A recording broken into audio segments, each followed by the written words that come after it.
భారతదేశంలో మోడీ మీద ద్వేషం ఒక వ్యవస్థ మీదనే ద్వేషంగా మారుతుంటుంది. ప్రపంచవ్యాప్త పరిణామాల్లో కూడా ఈ వామపక్ష భావజాలపు విచిత్ర వ్యవహారాలకు సంబంధించి చాడా శాస్త్రి గారికి సంబంధించిన ఒక కథనం చూద్దాం. మన దేశంలో వామపక్ష భావజాలం గలవారు దేశంలో గాని, ప్రపంచంలో గాని ఎవరినైనా పొగిడి పైకెత్తుతున్నారంటే వాళ్ళకి రోజులు దగ్గర పడ్డాయని అర్థం. ఎందుకు ఈ మాట అంటున్నానంటే, జెసిందా ఆర్డెన్ అనే ఆమె పూర్తి వామపక్ష ఉదార సెక్యులర్ భావాలున్న నేత. ఆమె న్యూజిలాండ్ ప్రధానమంత్రి 2017 అక్టోబర్‌లో భారీ మెజారిటీతో పాలన చేపట్టి 5 సంవత్సరాల తర్వాత ఆమె దేశాన్ని నడపడంలో విఫలం చెంది రాజీనామా చేసి అమెరికాలో హార్వర్డ్ యూనివర్సిటీలో ఉద్యోగం చేయడానికి కుటుంబంతో సహా అమెరికా వెళ్ళిపోయారు. పని చెప్పుకున్న ఆమె భావాలు మరియు ఆమె మాటలు, ఆమె చేతలు మన దేశ వామపక్ష మేధావులందరికీ, మరీ ముఖ్యంగా మోడీ ద్వేషులందరికీ తెగ నచ్చేసాయి. ఆమె గెలుపు ప్రపంచంలో రైట్ వింగ్ అంటే జాతీయవాద ప్రభుత్వాలకు చెంపబెట్టని ప్రపంచమంతా ఇదే తరహా సోషలిస్ట్ ప్రభుత్వాలు వస్తాయి, రైట్ వింగ్ ప్రభుత్వాలకు కాలం చెల్లిందంటూ బోలెడు వ్యాసాలు రాశారు. కోవిడ్ టైంలో అయితే మన వామపక్ష మేధావులు ఆమెను ఆకాశానికి ఎత్తేశారు. ఎంతలా అంటే చిన్న ఉదాహరణలు చూడండి. రాజ్దీప్ సర్దేవ్ భారతదేశానికి జెసిందా లాంటి నాయకురాలు ఎప్పుడు దక్కుతుంది, లేక మనం ఉన్న వాళ్ళతోనే సరిపెట్టుకోవాలా. ప్రశాంత్ భూషణ్ బొలీవియా మరియు న్యూజిలాండ్లో సోషలిస్ట్ లేబర్ పార్టీల విజయాన్ని ప్రస్తావిస్తూ ప్రపంచవ్యాప్తంగా రైట్ వింగ్ అర్థమవుతోందని, భారత్లో కూడా త్వరలో ఇదే జరుగుతుందని చెప్పుకొచ్చారు. విలియం డార్లింగ్ఫుల్ ట్రంప్, మోడీ వంటి నాయకులకు జెసిందా ఒక ప్రగతిశీల ప్రత్యామ్నాయమైన ఆమె నాయకత్వం గొప్పదని చెప్పుకొచ్చారు. సుమంత్ రామన్ కోవిడ్ సమయంలో మాకు సహాయం చేయడానికి జెసిందాను కొన్ని నెలల పాటు అప్పుగా ఇవ్వగలరా అంటూ న్యూజిలాండ్ని కోరారు. రాణా అయూబ్ జెసిందా ప్రపంచంలో అత్యంత సమర్థవంతమైన నాయకురాలుగా ఉండొచ్చని, ఆమె సానుభూతితో కూడిన నాయకత్వ శైలి కరోనాపై పోరాటంలో దేశాన్ని విజయపథంలో నడిపిస్తుందని రాసుకొచ్చారు. అశోక్ స్వైన్ మోడీ, ట్రంప్ వంటి నాయకుల మధ్య జెసిందా యొక్క నైతిక స్పష్టత ప్రపంచానికి స్ఫూర్తిదాయకం అని చెప్పుకొచ్చారు. సబా నక్వీ సయీమా ఆమె ఒక ప్రత్యేకమైన నాయకురాలిని, ముస్లింల పట్ల ఆమె చూపిన కరుణ, తలకు స్కార్ఫ్ ధరించడం వంటి చర్యలు ప్రేమకు నిదర్శనమని ప్రశంసించారు. ఈ మోడీ ద్వేషులే కాకుండా బర్కా దత్తు, సాగరికా ఘోష్, రావిష్ కుమార్ వంటి యాంకర్స్ అయితే ఆమెను గురించి తరచూ ట్వీట్స్ పెడుతూ ఆకాశానికి ఎత్తేశారు. ఎందుకంటే న్యూజిలాండ్ జనాభా కేవలం 55 లక్షలు, మన హైదరాబాద్ జనాభా 110 లక్షలు.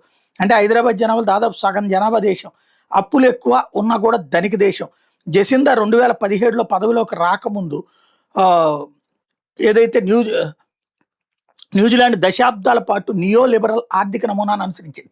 దీనిలో తక్కువ పన్నులు, ప్రభుత్వ నియంత్రణ తగ్గించడం, ప్రభుత్వ రంగ సంస్థల ప్రైవేటీకరణ మరియు స్వేచ్ఛా మార్కెట్ విధానం. దీనివల్ల న్యూజిలాండ్ ఆర్థికంగా వేగంగా వృద్ధి చెందింది. కానీ సమాజంలో ధనిక పేద వ్యత్యాసాలు పెరిగాయి. ముఖ్యంగా ఇళ్ల ధరలు విపరీతంగా పెరిగి సామాన్యులకి ఇబ్బందిగా మారినాయి.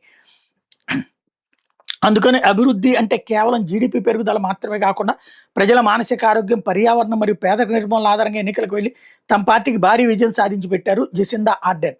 ప్రధాని అయ్యాక అలాగే బడ్జెట్ కేటాయింపులు చేశారు. అయితే ఆచరణలో ఇది ఆశించిన ఆర్థిక వృద్ధిని ఇవ్వలేక దేశ ఆర్థిక వ్యవస్థను సంక్షోభంలోకి నెట్టి దేశాన్ని నడిపే శక్తి తనలో అయిపోయిందని చేతులు ఎత్తేసి రాజీనామా చేసి హ్యాపీగా అమెరికా కుటుంబంతో సహా వెళ్ళిపోయింది.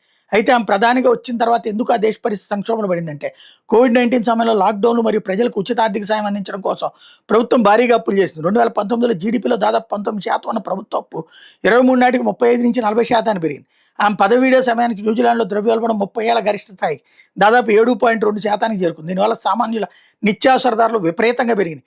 వడ్డీ రేట్లు పెరగడంతో ప్రజలు ఇళ్ల రుణాలు కట్టుకోలేక ఇబ్బంది పడ్డారు. అలాగే ఇళ్ల ధరలు సామాన్యులకు అందనంత ఎత్తుకు పెరగడం ఆమె పేద తీవ్ర వ్యతిరేకత దారితీసింది. అంటే ఆమె ఏమైతే మాటల ద్వారా స్వర్గం చూపించిందో వాటిని ఆచరణలో చూపించలేక జస్ట్ 5 సంవత్సరాల పాలన అపఖ్యాతి మూట కట్టుకుని దేశం విడిచిపోయింది. భావోద్వేగ ప్రసంగాలతో గాల్లో స్వర్గాలు చూపిస్తూ అభివృద్ధి సాధించలేరు. ప్రధానంగా కేవలం మంచి వ్యక్తిగా, గుడ్ పర్సన్ అనిపించుకుంటే సరిపోదు. కఠినమైన ఆర్థిక నిర్ణయాలు తీసుకుని సమర్థవంతమైన పాలకుడు, టఫ్ అడ్మినిస్ట్రేటర్ అనిపించుకోవాలి. ఆమె తన ఇమేజ్ను కాపాడుకోవడానికి ప్రాధాన్యత ఇచ్చారని, క్షేత్రస్థాయి ఆర్థిక సంవత్సరం గాలికి వదిలేశారని తీవ్ర విమర్శలు వచ్చాయి. భారత్ లెఫ్ట్ లిబరల్ వర్గాలు ఆమెను ఎందుకు పొగిడారు? భారతదేశంలోని వామపక్ష మరియు లిబరల్ మేధావులు జెసిందాను ఒక గ్లోబల్ ఐకాన్గా చూడడానికి ప్రధానంగా 3 కారణాలు ఉన్నాయి. భారతదేశంలో ప్రధాని మోడీ అనుసరించే జాతీయవాద మరియు రైట్ వింగ్ విధానాలకు జెసిందా ఒక ప్రగతిశీల మరియు లిబరల్ ప్రత్యామ్నాయమని వాళ్ళు భావించారు.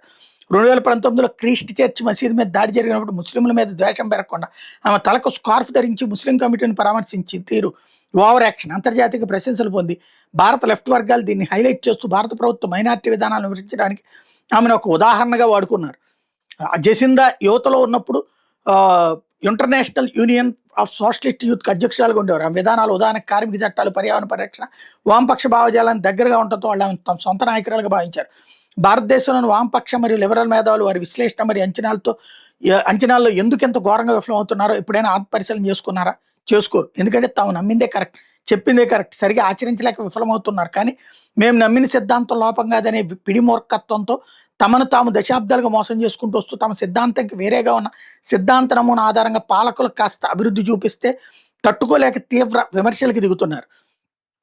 వీళ్ళకి దేశాభివృద్ధి కంటే ప్రపంచంలో ఆచరణలో పదే పదే విఫలమవుతున్న తమ విదేశీ సిద్ధాంతమే ముద్దు. కాస్తైనా అభివృద్ధి చెంది ఎదుగుదాం అనుకునే సామాన్యులు కూడా అందుకే ఈ వామపక్ష భావజాలకు దూరం జరుగుతున్నారు. ఇప్పటికైనా వాళ్ళలో మార్పు వచ్చి సిద్ధాంత పక్షపాతం పక్కన పెట్టి దేశహితం కోసం పక్షపాత రహిత నిర్మాణాత్మక విమర్శలు చేస్తారని ఆశిద్దాం.